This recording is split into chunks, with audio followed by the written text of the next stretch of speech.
What's up? So welcome back to my channel. If you're new here, I'm Mandy and this is my channel called Mandy's Life 17. And yeah, if you like this video, don't forget to give it a thumbs up and subscribe and hit the bell and all that fun stuff. And yeah, today's video is going to be back to school life hacks and tips on just how to have a fun and productive school year, how to make things a little more manageable, and just tips in general on how to have a good year. So yeah, without further ado, let's get on to this video. Tip number one is not to do long-term assignments at the last minute. When you have a lot of time for an assignment, for example, you have an essay that is due in 2 weeks, let's say. If you're gonna save the essay to do within like the last day or two of it being due, you're gonna be super stressed out, and yes, you might not have any other homework for that class. Let's say it's for biology and the only homework you have for 2 weeks is to do an essay. I would suggest breaking it up and doing a little bit of something each day, and by the time the end of the week comes and it's due the next day, you know, all you have to do is just to revise and edit it a little bit. When you break it up, it's less stressful and you can plan a certain amount each day. So let's say you do the introduction on this day, you plan it this day, just have a good idea of what you're gonna do so you're not stressed out at the end of the week. Number two is to set a timer when doing homework. Say you're working on math, for example. You have tons of math work to do. Set your timer for how much time you think it's going to take. Maybe a little bit less than you think it's going to take. If you think it's going to take an hour, set it for 45 minutes and try to get it done in the 45 minutes. And you're probably going to make it under that time. And just so you know, if you think to yourself, okay, I have 45 minutes to do this, then you'll definitely get it done in 45 minutes. Tip number three is to sit at a desk when you're doing homework or a table of some sort, but sometimes a desk can be so helpful because it's your own little space, it's quiet, especially if it's in your room. I wouldn't always suggest playing music, and that can be kind of distracting. So just sit at your desk, set everything out, and just have your own little space to get stuff done, and you'll be good to go. Tip number four is not to use a binder for every single class, because some classes in high school are going to be probably something you're only going to be taking for part of the year. It's not going to be as much work, and if you have a binder for every class, your back is going to start killing you, because you might not use lockers in high school, so it's just going to be more stuff in your backpack. Your back's going to hurt. It's going to be annoying. You're not going to have enough room. It's better just to have a few binders for your work-heavy classes such as math or biology, mine that I have lots of papers for. Have a folder for the smaller classes that are maybe only a term or semester class or whatever. Something that you know you're not going to have a lot of papers for.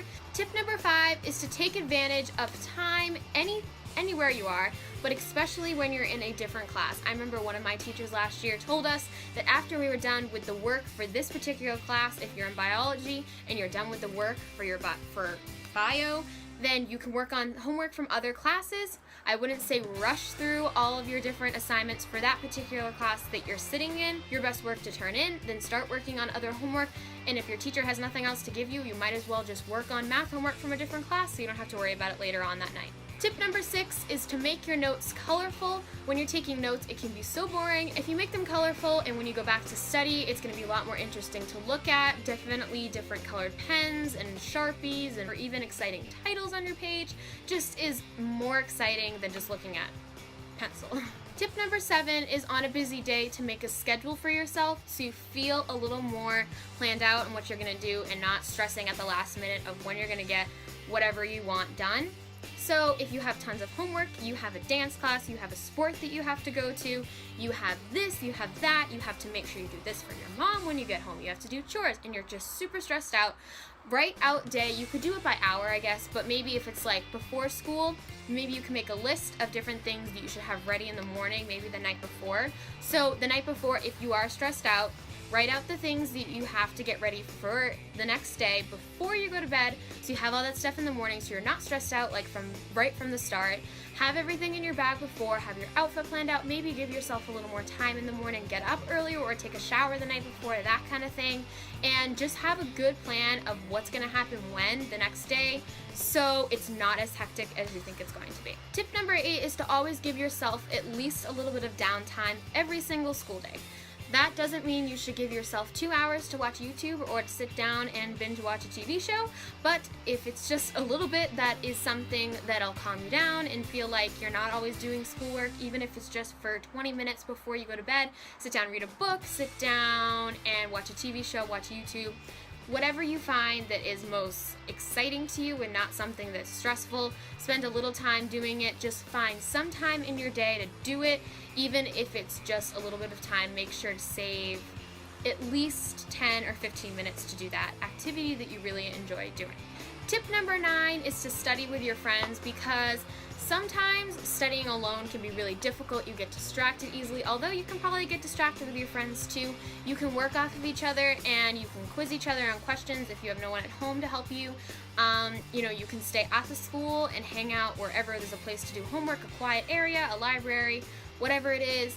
And you can help each other out. Maybe you can even exchange notes, compare them, and see, oh yeah, I could hardly see the notes today in class. Can you show me your biology notes, your math notes? And you can switch off and help each other out, and it's so much better than studying alone. And tip number 10 is just in general a way to have a good year and a good mindset. So work hard, do your best, and if it doesn't result in an A, that is perfectly okay. As long as you try your hardest, as long as you're doing the best you can, if it doesn't always turn out to be a perfect grade, it's okay. It's not going to matter one grade. If a B or a C in one class is not the end of the world, as long as you're passing, you are perfectly fine. If you're working hard and you're doing the best you can, the grade doesn't always have to match the work that you put in. And some people think, well, if I put all this effort in, of course I'm supposed to get an A. It might be frustrating not to, because you put all that effort in, but if you don't get the A, it's perfectly okay. So those are my 10 tips for back to school this year. I hope you guys enjoyed these life hacks and tips on how to have a great school year and just to make it a little more enjoyable and easy and manageable for you guys. And so this is my last back to school video. It's kind of sad, but I'm going to be doing fall videos coming up in September and October. Let me know what kind of fall videos you want to see, and let me know if you guys have any other tips or tricks for back to school this season, and let me know in the comments, and we can all help each other out and make school a little bit better than we all think it's gonna be. Don't forget to give this video a thumbs up and subscribe down below. And I think that is all I have to say, so thank you guys so much for watching this video, and I will see you in my next video. Bye!